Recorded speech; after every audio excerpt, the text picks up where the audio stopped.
Bonjour Sophie. Bonjour Laura. Installez-vous. J'ai fait appel à des auteurs qu'on appelle donc les prescripteurs pour que chaque mois, ils prescrivent dans une ordonnance littéraire les livres qui les ont marqués pour vraiment rentrer dans l'univers littéraire intime de l'auteur. Qu'est-ce qui fait qu'en tant qu'écrivain, on dise oui à une boîte littéraire ? Tout simplement le nom pharmacie littéraire, pour moi tout est dit, c'est clair, c'est limpide et ça me parle vraiment profondément. Les livres m'ont accompagné, les livres m'ont consolé, les livres m'ont sauvé et donc je sais à quel point la lecture peut être bénéfique, peut faire du bien et en ces temps très difficiles, on a besoin de pharmacie littéraire. Au tout début du confinement en mars, j'ai commencé à offrir à mes amis des livres personnalisés pour essayer de recréer des liens avec eux et je me suis rendu compte du pouvoir thérapeutique et de l'émotion que ces amis avaient quand je leur envoyais ces boîtes, souvent accompagnées de bonbons, de ballons, etc. Quand en décembre les librairies ont dû fermer, cela m'a semblé tout à fait insoutenable. C'était aussi un peu une remise au goût du jour des ordonnances littéraires de Françoise Sagan. Elle avait l'habitude de prescrire à ses amis une dose d'Albertine disparue pour un chagrin d'amour ou du Tchekhov. J'ai trouvé que c'était absolument merveilleux.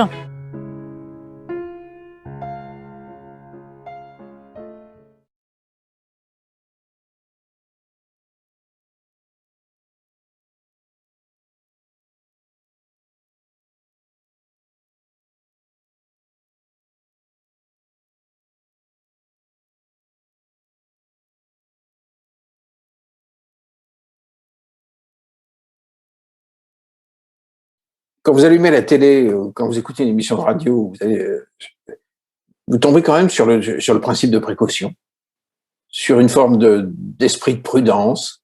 Mais est-ce que vous imaginez une seconde Musset porter des masques? Plongez-vous là-dedans. Ce sont des gens qui sont des boules de vie. Vous ne pouvez pas les confiner, ils sont inconfinables. Ça n'existe pas avec ce genre d'individus. Et particulièrement en ce moment où on est comme des nations pétrifiées dans la trouille, ça fait un bien fou de relire ces gens. Ils font partie de ces très grands Européens qui ne vivaient pas pétris de peur, quoi. Mais quand même, en cette période, il aurait été obligé probablement de se soumettre. Mais jamais, Musset, jamais. Alors, qu'est-ce qu'il aurait fait en période de confinement, Musset? C'est intéressant. Mais l'animal n'est pas confinable. Ça n'existe pas. Il y a des êtres qui sont inconfinables. Ça ne marche pas. Vous imaginez une seconde que Musset se sera tenu tranquille? Non, je ne connais pas très bien. Moi, j'ai lu Lorenzaccio de Musset. Et j'avais beaucoup aimé, mais je ne sais pas si on n'arrivait pas vraiment à voir à ce point cette incandescence, etc. Alors, il faut lire les Confessions d'un enfant du ciel. Et ça, vous l'avez lu, vous l'avez découvert quand, alors, ce roman? Vers 20 ans. Et ce type, c'est comme ça qu'il faut vivre. Il faut vivre de façon incandescente. Mais on le voit à travers vos livres. On sera tiède plus tard. Exactement. Et donc, pour quel remède alors, ce livre, selon vous? Mais pour l'époque. Un remède à cette époque. Tout le monde devrait lire ça en ce moment, hein, pour réapprendre à vivre. Au lieu de vivre sur la tranche, comme ça, pétrifié. Il y a chez lui des colères, des rages, une envie de tuer, lorsqu'elle le trompe. Il est à moitié fou, quoi. Mais ça fait un bien fou de voir des gens non contenables. Ouais. Absolument impossible à me faire rentrer dans une boîte. D'accord. Mais oui, c'est vrai que ça se perd comme tendance aujourd'hui. Ce côté incontenable. Il faut être raisonnable, il faut toutes ces choses horribles. Oui, je vous rejoins beaucoup. Non, mais ces choses épouvantables. Le cadre, rentrer dans un moule, toutes ces choses qu'on nous impose à longueur de temps, sans parler évidemment de toutes ces lois. Il faut lire et relire Musset. D'accord, c'est pour ça que vous nous avez fait des prescriptions assez remarquables, parce que pour l'instant, on doit lire La Princesse de Clèves et il faut lire Musset. Alors maintenant, nous allons passer à votre troisième livre, qui est en règle générale les livres de Jean-Paul Enthoven. Donc au début, vous avez recommandé... Regardez, je lis quand même ce que les uns et les autres ont écrit sur le côté. C'est bien là la marque de l'amour dans tous ces élans. Il y a cette phrase extraordinaire de Musset. J'ai souffert souvent. Je me suis trompé quelquefois, mais j'ai aimé.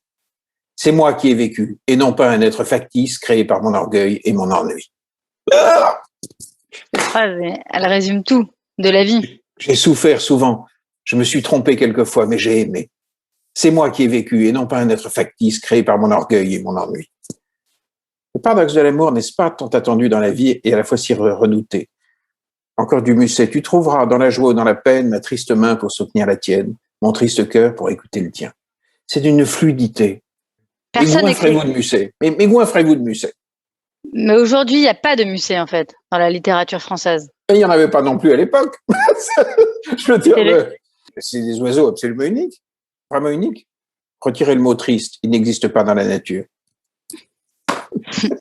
C'est sublime. C'est sublime. Ce n'est pas défier la mort que de vivre de cette façon excessive, dit quelqu'un. Retirez le mot triste, il n'existe pas dans la nature. C'est vrai, c'est beau. Ça, c'est quelqu'un qui vous a écrit ça à l'instant?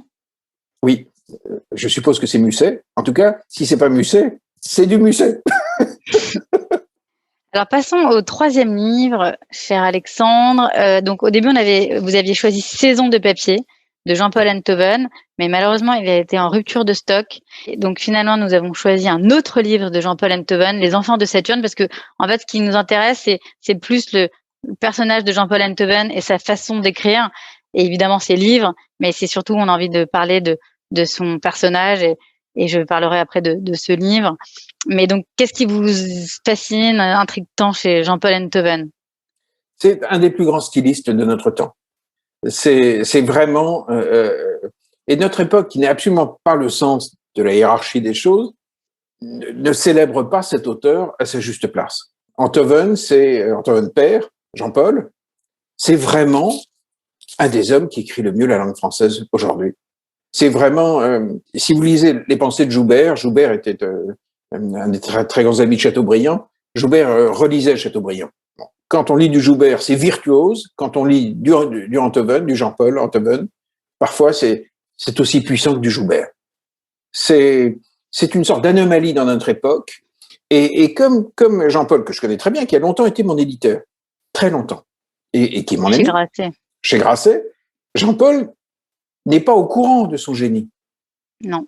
Il ne se comporte pas comme s'il était l'écrivain qu'il est. Et il faut vraiment le dire. Lorsqu'un virtuose arrive, il faut vraiment reconnaître ça. Lisez Saison de papier. C'est une compilation d'articles qu'il a écrits sur l'ensemble des très grands écrivains. C'est phénoménal. Et parfois, il m'est arrivé dans Saison de papier de devenir fou amoureux d'un auteur que dans la réalité, je n'aimais pas. Parce que vu par Jean-Paul, ça devenait extraordinaire. Modiano, je me fais chier à 100 sous de l'heure. Eh bien, Modiano, vu par Jean-Paul, c'est génial. Des auteurs extrêmement ennuyeux, extrêmement sans vie, tout à coup vus par Jean-Paul, prennent un relief extraordinaire. Il y a une virtuosité permanente, un sens suraigu de la formule éblouissante qui fait mouche, une allégresse dans l'expression. C'est le très très grand style français. C'est un immense mec. Mais vraiment, c'est un immense mec. Il n'est pas du tout du format de tout ce qui circule sur la scène littéraire. Donc, pas parce qu'il est mon ami, mais parce que je suis fasciné, ébloui par lui. Vous avez lu son dernier livre, Ce qui plaisait à Blanche? Oui, oui. C'est magnifique. Mais que vous n'aimiez ou pas l'intrigue, la forme. Oui. La forme. Exactement. Le style est sublime, c'est vrai. Quand il écrit dans Le Point, achetez Le Point uniquement pour ça. Il a la taille d'un Joubert. Vous dites, il y a des tas d'auteurs que je déteste, mais sous la plume de Jean-Paul, je les aime. Sa présence et son style sont uniques. Et parce que tout ce qu'il aime prend un relief. Dès qu'on entre dans son regard, ça devient amusant, ça devient excitant, ça devient savoureux. Quelqu'un cite du Jean-Paul. Ah, alors lisez-le. L'avenir nous tourmente, le passé nous retient, le présent nous échappe.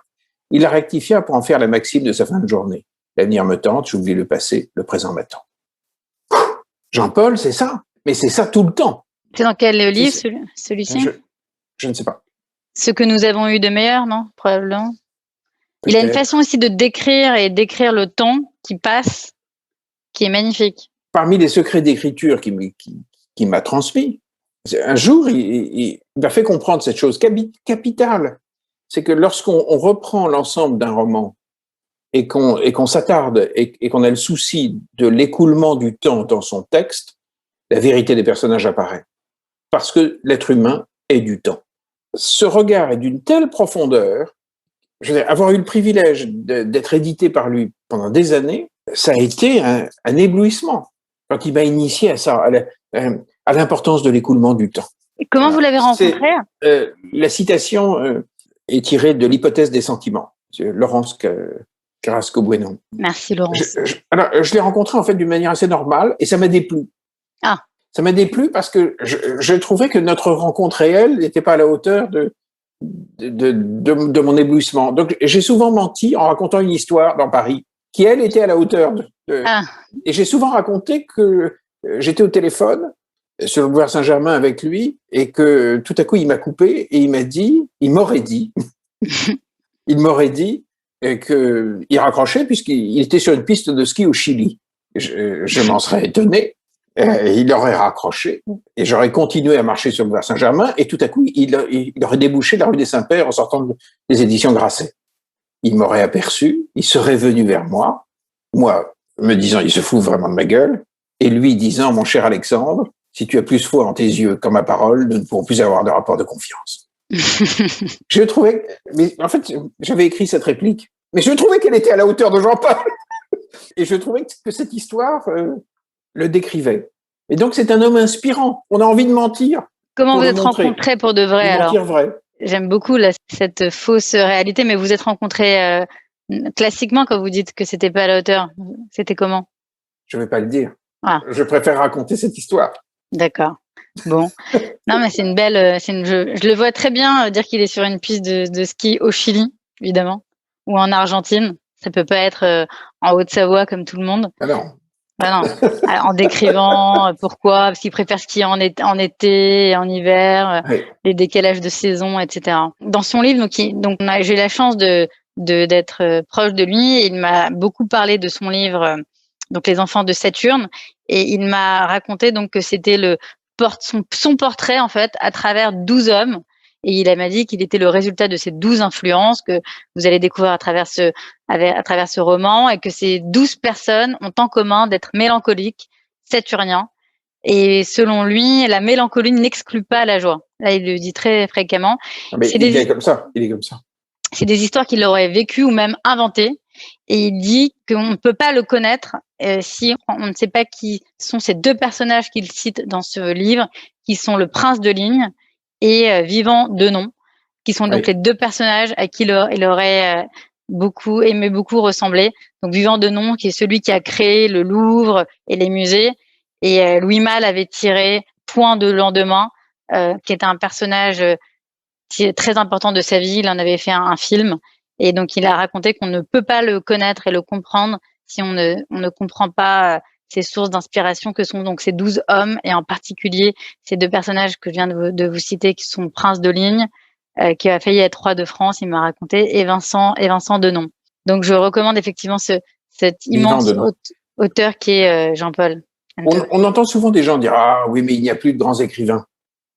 Lisez, et vous allez voir qu'il y en a. » En réalité, il y en a toujours eu.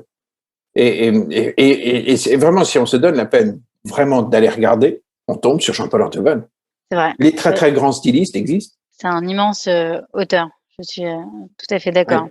Je recommande aussi de lui le livre qu'il a écrit, Ce que nous avons eu de meilleur. C'est vraiment magnifique. Enfin, tous. Dès qu'il écrit. C'est vrai, dès qu'il écrit. et dès qu'il écrit. Mais dès qu'il écrit un SMS. Oui, exactement. Tout est sublime et hors du temps, lui, pour le coup. C'est vraiment une princesse de Clèves. D'une beauté intemporelle. Beauté intemporelle. Nous avons donc des cartes blanches dans notre boîte littéraire, dans notre pharmacie littéraire. Vous nous avez fait part de cette association Lire et Faire Lire que vous avez voulu partager avec nous. Alors, racontez-nous un peu cette association. C'est tout simple. En 99, avec toute une bande de copains, on se demandait ce qu'on pouvait faire nous-mêmes en tant que citoyens pour réparer le pays. Non pas en portant des idées, mais en portant des actions extrêmement concrètes. Et on s'est mis à chercher un peu partout, à l'époque, les gens qui savaient réparer les grandes fractures du pays. Et un jour, dans une réunion, dans mon salon, j'avais fait venir plein de gens, François de Closet dit « J'ai repéré un truc, j'ai failli en faire une émission, je me suis rendu compte que ce n'était pas une émission de télé, que c'était quelque chose de beaucoup plus lourd. » Et il nous raconte qu'il y avait, à l'époque, à Brest, depuis 15 ans, en 99, un type qui envoyait les retraités dans les écoles maternelles et les écoles primaires pour transmettre le plaisir de la lecture. Il pariait sur l'alliance des générations. Et j'ai pris un rendez-vous avec un copain qui s'appelle Pascal Guénet, qui est le patron de l'Institut pratique du journalisme, qui est un copain de mes années lycée. On est parti là-bas et on a regardé ce qui se passait à Brest. Et on s'est aperçu qu'ils avaient inventé de la dynamite pour dynamiter l'échec scolaire. Ils avaient inventé un programme qui réparait, qui était un des meilleurs programmes d'inclusion des enfants issus de l'immigration, parce que c'était tendre.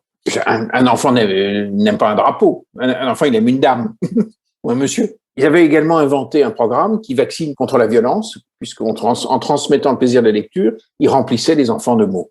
Or, on sait qu'il y a eu un lien très étroit entre la violence physique et l'absence de vocabulaire. En fait, ils avaient inventé quelque chose d'extraordinaire en pariant sur l'alliance entre les retraités et les petits. Quand j'ai vu ça, je me suis dit, il faut que ce truc marche partout. Et 20 ans plus tard, il y a 20 000 bénévoles. Ce programme, juste, qui a dû s'arrêter au moment du confinement. À cette date-là, on faisait lire 750 000 enfants par an. Et on a décidé de faire une nation de lecteurs, en pariant sur cette alliance entre les anciens et les petits. Et vous allez sur le site, lireetfairelire.org ou .com, et vous inscrivez les gens que vous aimez. Vous en parlez avec votre mère, vous en parlez avec votre grand-mère, vous en parlez avec des gens dignes d'être placés devant des gosses. Et on va le faire marcher comme ça. Ce programme, je n'en suis pas le patron. Il n'y a pas de patron dans un mouvement citoyen. Chacun est responsable du devenir de cette œuvre commune. Et aujourd'hui, c'est un bien commun, et vraiment qui appartient au pays.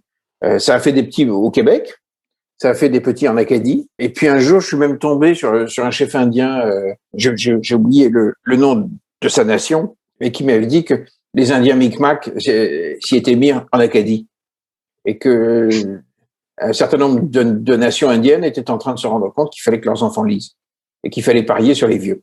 Et j'espère que un jour, la France, puis un jour l'Europe, et puis les Indiens, puisqu'ils s'y mettent, qu'on sera des vrais pays de bouquineurs. J'ai envie que nos peuples prennent l'habitude de jouir comme ça.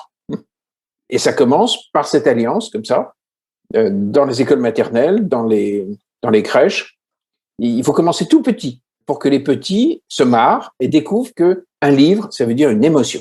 Si un enfant comprend qu'il peut se marrer, avoir peur, éprouver des émotions, ça va pérenniser l'acquis scolaire. Et comme on a 15% de nos enfants qui, en France, ne maîtrisent pas l'écrit à l'entrée au collège, c'est un chiffre invraisemblable. Mais oui, c'est délirant. Il faut massifier ce programme. Donc, si vous pensez que ça doit marcher, que chacun fasse sa part. Je ne peux pas tout faire. Et je n'ai pas tout fait. C'est un bien commun. Voilà. Mais c'est une vraie révolution douce. Et pour moi, c'est ça la vraie politique. C'est pas de faire voter des lois qui seront plus ou moins appliquées. C'est d'agir pour de vrai sur le réel. Alors justement, on va. Mais sur le réel. Et on a des questions de nos auditeurs et nos auditrices, enfin surtout nos auditrices. On va commencer la question-réponse si vous le voulez bien. Et donc il y a une personne qui nous a dit #Alexandre Jardin 2022.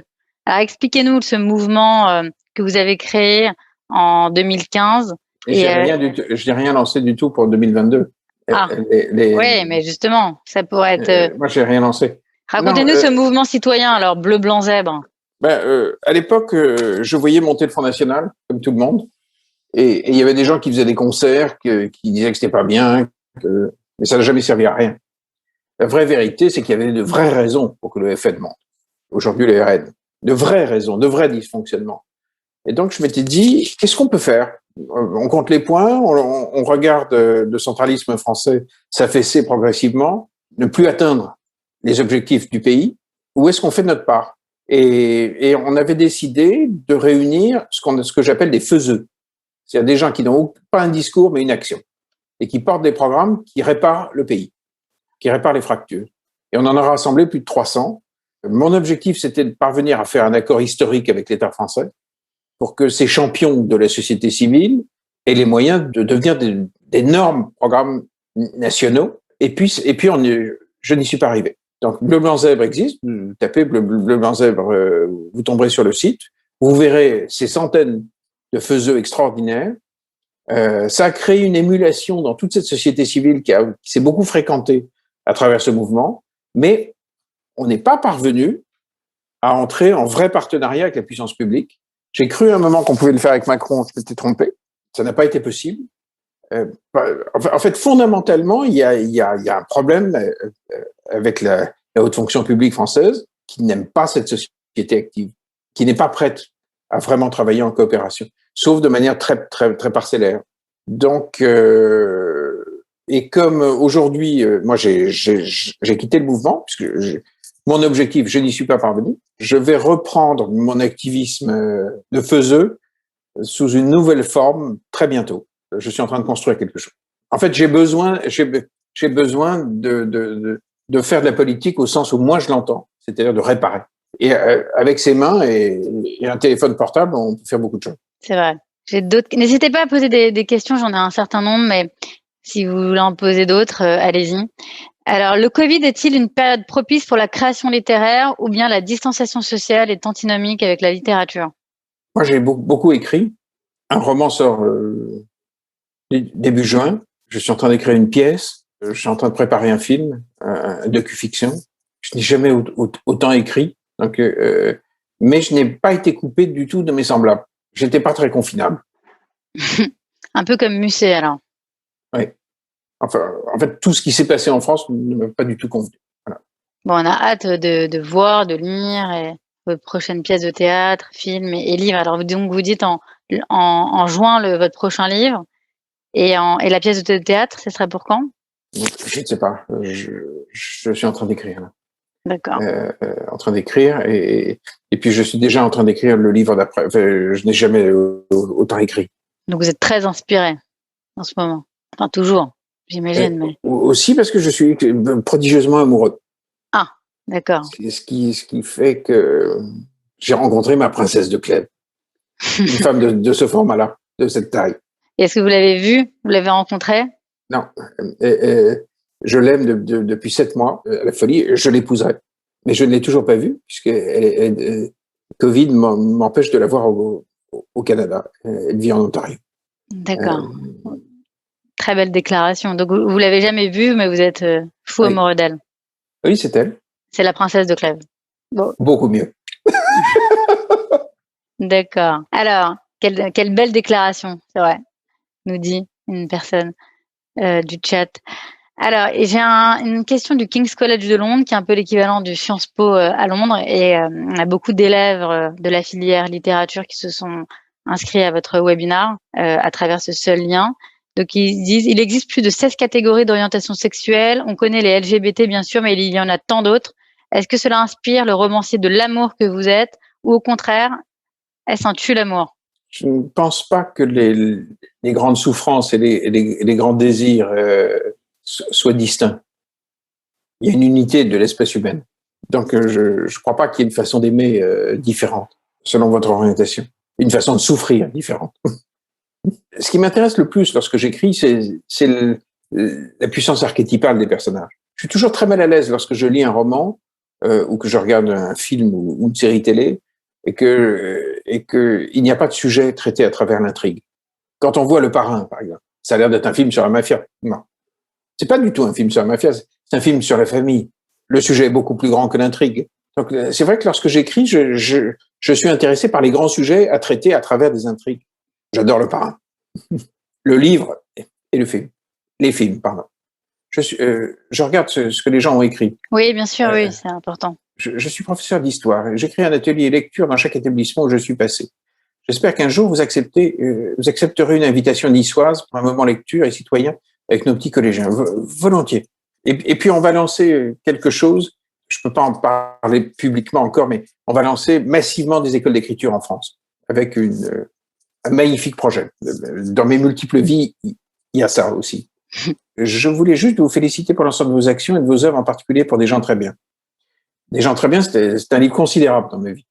C'est un livre d'interrogation sur le mode de fonctionnement psychique de mon grand-père, qui m'a glacé et qui était le directeur de cabinet de Pierre Laval en 42-43. Ce qui est invivable.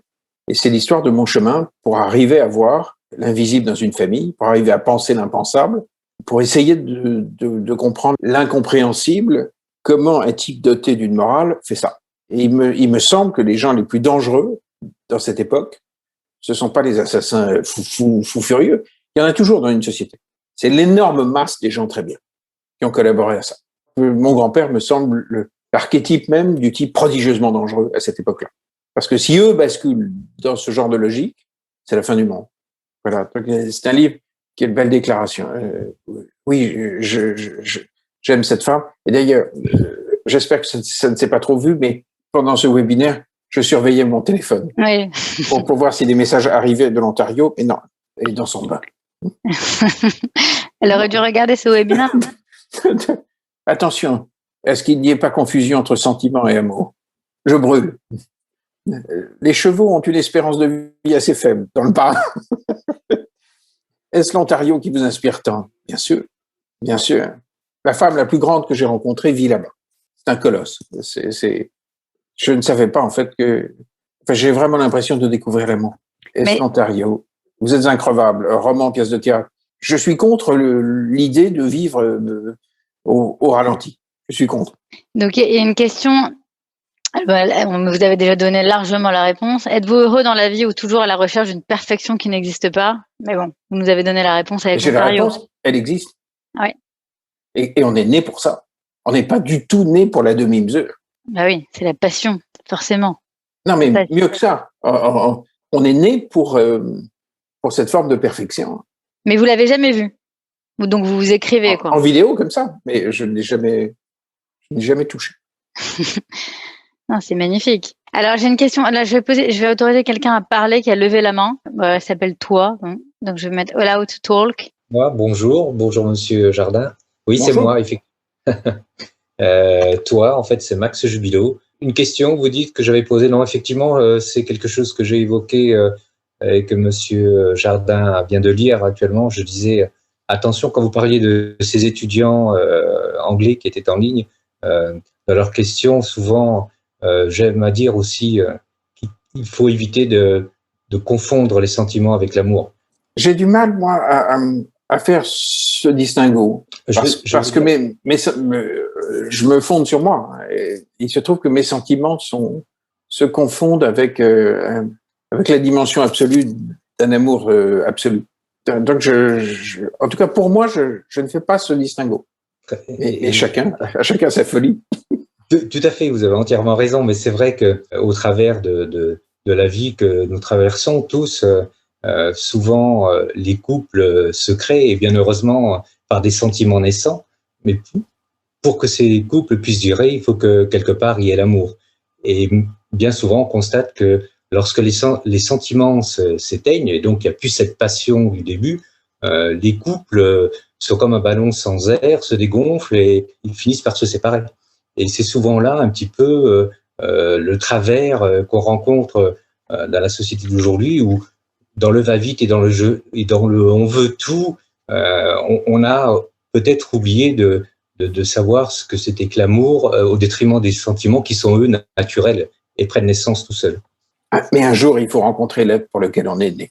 Oui. Et à ce moment-là, je m'aperçois que toutes les questions que je me suis posées et tout ce que j'ai cru au sujet de l'amour a été balayé. En fait, je n'avais jamais compris l'amour de l'intérieur d'un amour total et absolu. En tout cas, chez moi, ça change radicalement tout mon regard. Tous les mots changent de sens et de format. Et je le souhaite à tout le monde. Donc, est-ce la première personne que vous aimez? Ou vous aimez à chaque fois toutes les personnes, passionnément? Je vis un amour qui n'a pas une différence de degré avec ce que j'ai pu vivre, mais une différence de nature. Et ça me déconcerte tous les jours. Je ne savais pas que c'était aussi simple. Et quand est-ce que vous allez aller la rencontrer pour la première fois, alors? La princesse de Clèves. J'ai fait 100 000 ruses pour essayer de m'introduire au Canada. Je n'y suis pas arrivé. J'ai vraiment essayé toutes les portes. J'attends que le Canada s'ouvre, mais c'est elle. Alors, nous allons bientôt finir. Si vous avez d'autres questions. Oui, il faut la saisir. Voilà. Dit quelqu'un. Je comprends ce que vous dites. Pardon. En tout cas, merci infiniment, Alexandre. Vous êtes passionnant et passionné. Et c'est vraiment assez bouleversant de vous interviewer parce que vous connaît, on sait évidemment à travers votre œuvre et vos livres et vos films que vous êtes quelqu'un de passionné, qui savait le mieux décrire la passion, mais c'est encore plus troublant de vous parler directement, notamment avec votre histoire avec Ontario et cette femme que vous avez jamais vue, dont vous êtes fou amoureux. D'une nature complètement différente de celle d'avant, donc c'est assez magnifique d'entendre ça, ce genre de révélation. Merci beaucoup de vous être prêté au jeu de la pharmacie littéraire, de l'ordonnance littéraire. Merci à toutes et à tous d'avoir participé à ce webinaire.